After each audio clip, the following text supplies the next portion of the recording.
Next thing I wanted to talk about here, man, is it's ridiculous that we have to talk about this again, but it just happened recently last night.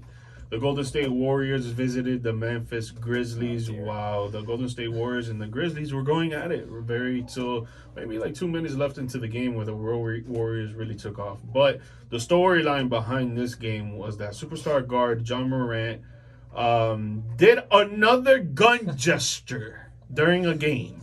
And if you do not know, folks, he was suspended one time for doing a gun gesture during a game for like 25 games, and then he got suspended another time because he was doing it on Instagram Live.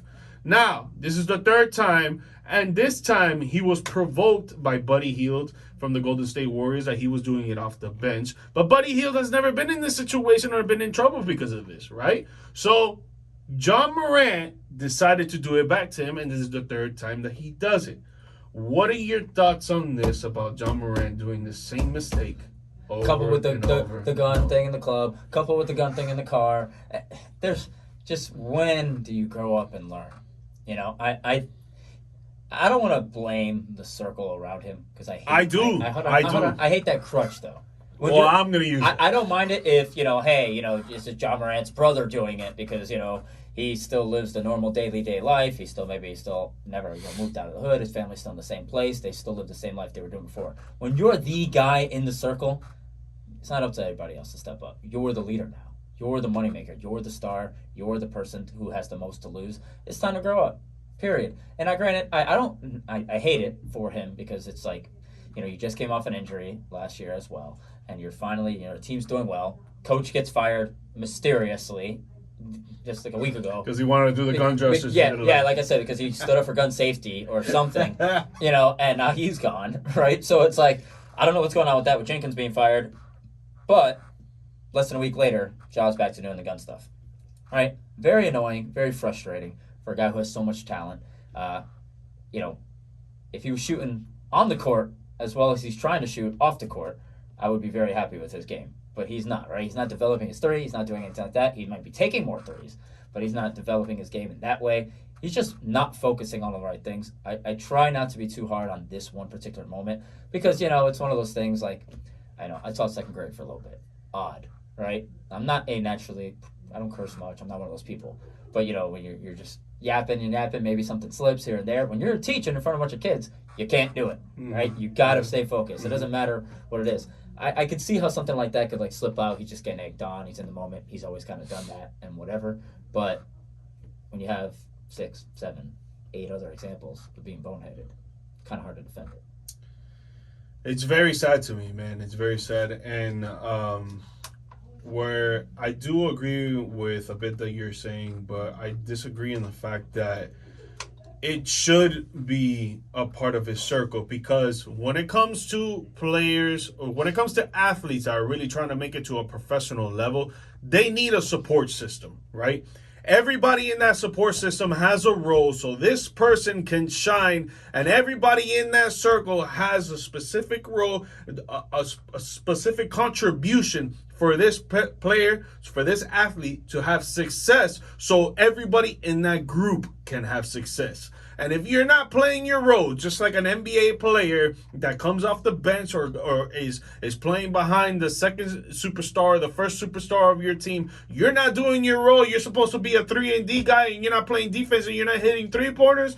There's a problem. And if there's a problem in your circle that someone is not doing their job and telling him, yo, you shouldn't be out there doing this. Yo, you shouldn't be out there doing that. You should be acting better, because if not, you're going to be taking the opportunity that has been placed in front of you, taken away.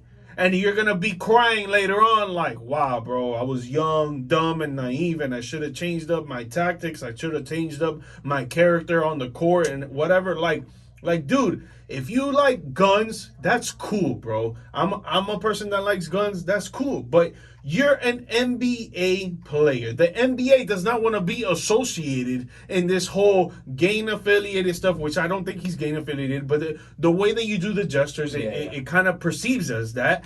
And the NBA doesn't want to be a part of that, bro. You're gonna ruin your bread. You're gonna ruin your career. And for what? For some childish stuff out there because you can't control yourself of doing some gun gestures in front of the public on Instagram and TikTok Live, whatever the case may be. Dude, just be behind closed doors. Go to a gun show. Go to a gun range. Go anywhere else that you can practice gun safety and do it there. Leave all that stuff off the court. Yeah, but again, I don't think it's just a love for guns. I think it's just staying true to what you always have been. But right? he hasn't always been He that. hasn't always been that. That's my point. I don't know why he feels he needs to be. But it just like any other. It has to be because of people in his circle. Sure, just like any other business, right? Doesn't matter if you sell books or coffee tables or whatever the heck it is. You are who your people are. Yeah, you are who you hire. You are what you are. We have a good thing here Mm-hmm. with me and you and Mimi and Micah and whoever, Prince and Chris and BC, because we are who we are. Yeah. We are collectively the people that represent this. And he's just not doing a good job of representing himself or allowing his circle to be a good representation of what he should be. He's outgrown his circle and he's going backwards instead of forward. I don't know what the NBA will rule, what they'll give him, especially with all the previous things already there. But I am interested to see what they rule on it. Because if he has to miss games again, heading towards the playoffs here, I think, how the NBA is, and MLB is this way as too, in NFL, where it's, we got 4 games left. This game's coming up. We'll suspend you for 3 games. Magically, or the next season. Magically in time for the playoffs and stuff like that. I don't think he needs to miss playoff games for it. It is annoying, but it's just bad to see. It's sad to see. It's sad to see, man. You don't want to see this guy's career. Man. Who's supposed to be? He's supposed to be the face of the league for real. Before this whole thing, I just had him in my top 5, 25 or younger list. And bro. Well, we'll see. We'll see if he ends up being in the NBA for that long.